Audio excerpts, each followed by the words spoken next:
Hello, everyone. This is Chala, CEO and founder of The Repositioning Expert, coming to you live with another Tuesday Tea Time with Chala. Let me drink my trusty protein.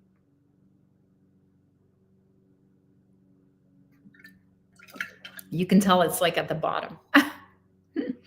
So I have been drinking it all day. So this is not about marketing. Again, I do it again.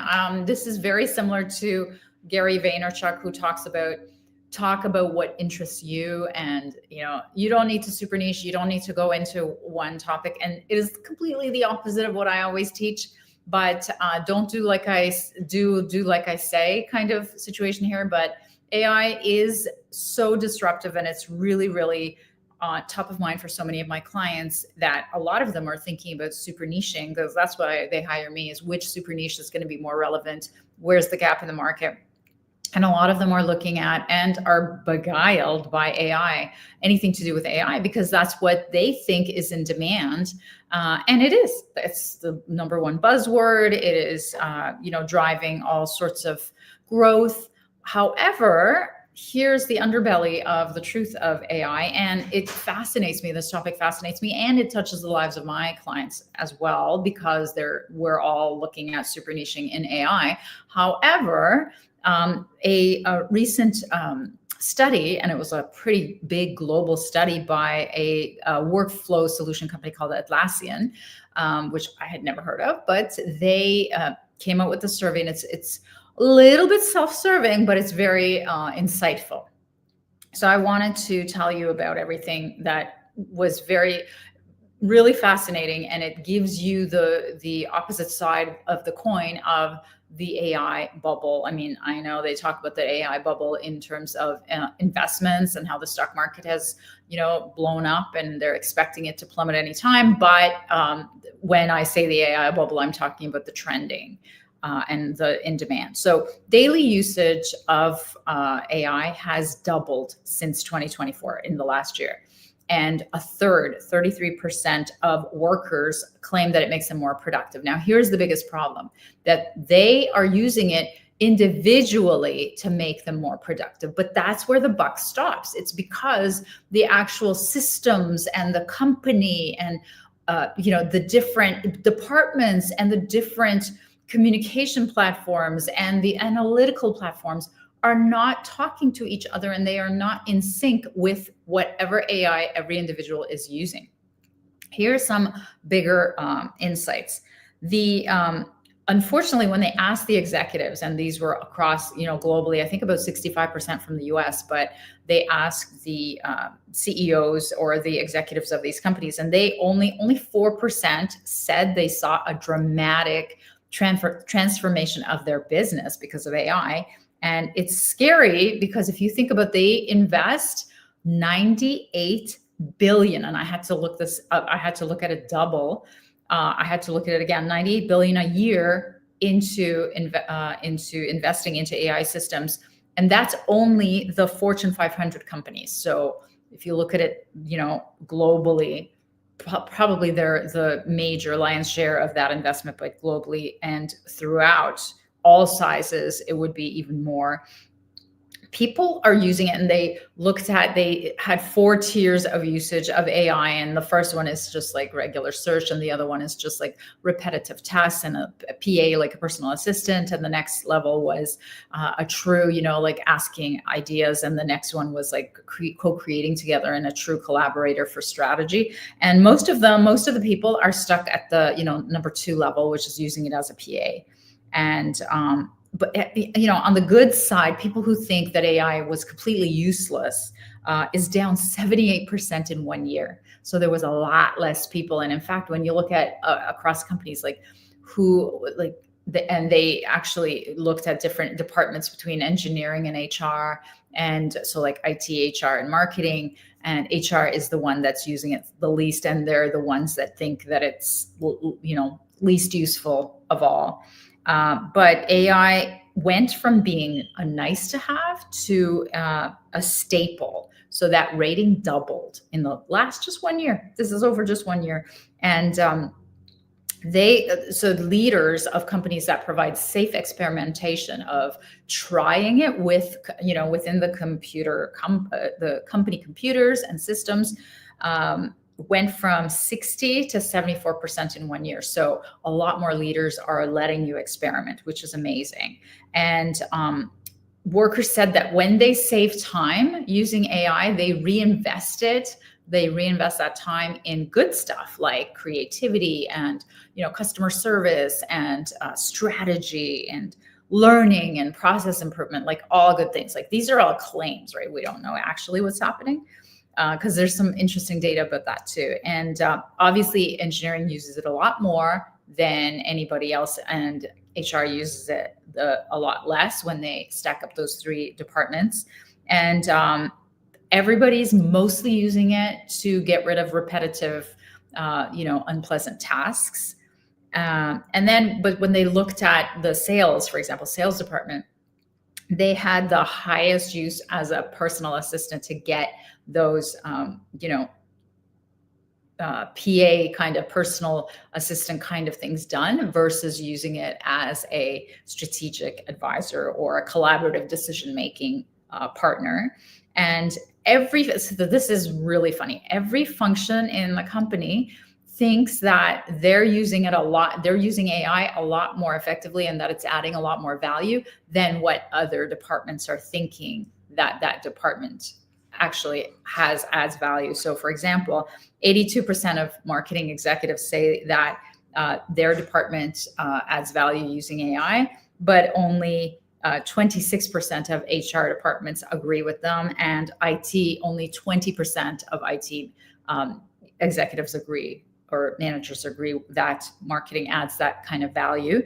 But it's the same with HR. So HR thinks that when they asked them, they thought that 50% feel like they add more value using AI. But when they asked IT, they thought that HR only added 11%. And when they asked marketing, they thought that HR added only 5% of value using AI. So it's really funny how that perception is so different. And the other really funny thing that I found, funny side, the managers, so the executives are the most hopeful about the future of AI. And then its managers are hopeful, and then the workers are not at all hopeful. So managers see a bigger change in the future using AI than the workers, and executives think that by 2030, only a third of the workforce will be performed by humans. And then the most important future skill everybody agrees on will be creativity, because that's not something that AI easily does. And I've done a lot of topics on my Tuesday tea time on that. Now, here's some bad news. You already heard about the only 3% feel like only 4% have seen a big change.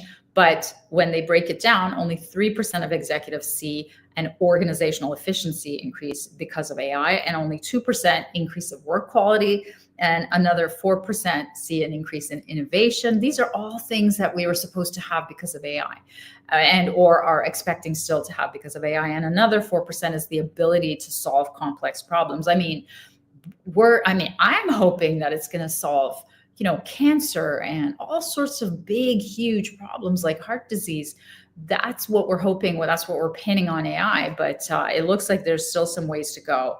37% of executives say that AI has wasted their time and their team's time, and have led them in the wrong direction. And boy, do I know that, because I have used a lot of data, and now I've learned to take whatever I ask Chat GPT, and then I cut and paste it, and I have Claude comment on it, or find the holes in it, or find the mistakes in it, and it works. Or I take that and I put it into Perplexity, and I take that and put it into Gemini. Sounds like a lot of work, but it's not right all the time, because it's missing a whole bunch of information.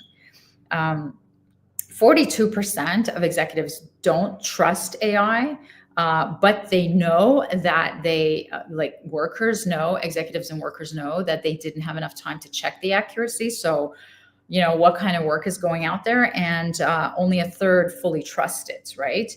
And a third of all employees are using, of the ones that were surveyed, are using unapproved AI to do their work. So it's very, very scary, because it's scary from a cybersecurity standpoint. It's scary from the results, because if none of the systems are feeding into it, none of the data and contextual background is feeding into it, it's really, really, standalone kind of data, and it could be very misleading. And that's why, it's leading people down the wrong path and wasting 37% of the time, right? Because AI doesn't know everything. So here are the suggestions made, in this survey, in this article, and by this company.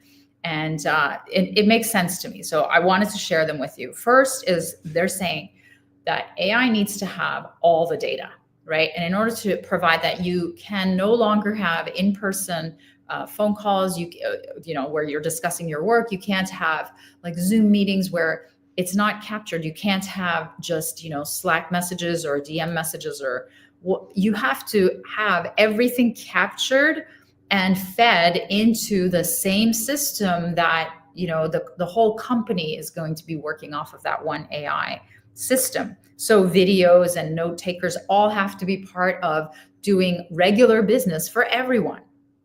So you have to enable everyone to use it, and everywhere.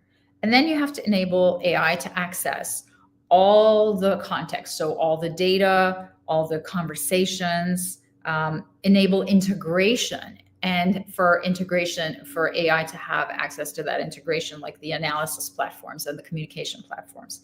And then you need to have clear guidelines, so that obviously people aren't, jeopardizing the cybersecurity of the company, and like have clear policies that are not too punitive, because this is still an experiment. And then do more hands-on experimentation versus like formal training, they're saying, because it's changing so fast every day. And then define the AI roles in the projects clearly. The sun went down so quickly, like I'm totally in the dark, but I hope you can still see me. It looks a little pasty, but we're almost to the end. For me, this was really eye-opening and really fascinating, and it sounds super relevant to everything that my clients are going through.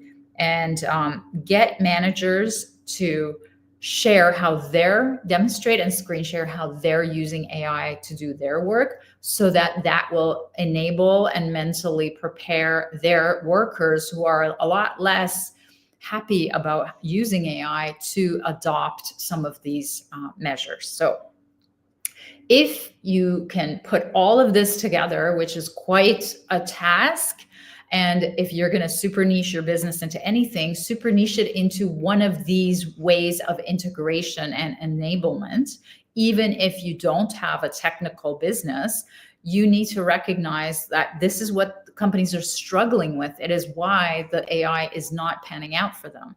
And if you become a specialist in one area of this integration, then, whether it's technical or not, then you can help them utilize and, become more productive and have a true transformation. Because unfortunately, the warning by this, article and by this research is that AI will increase burnout in humans, because it's going to take away some of the menial tasks and the repetitive tasks, but it's going to have true burnout, true burnout of cognitive, like creative thinking, because we're not going to be able to enable AI to be able to help co-create the strategy and co-create the the future of these companies and how they're run. So if you put it all together and give it the context, give it the data, give it the integration, it's a lot to change in a company. Now it's very, very standard for me to open up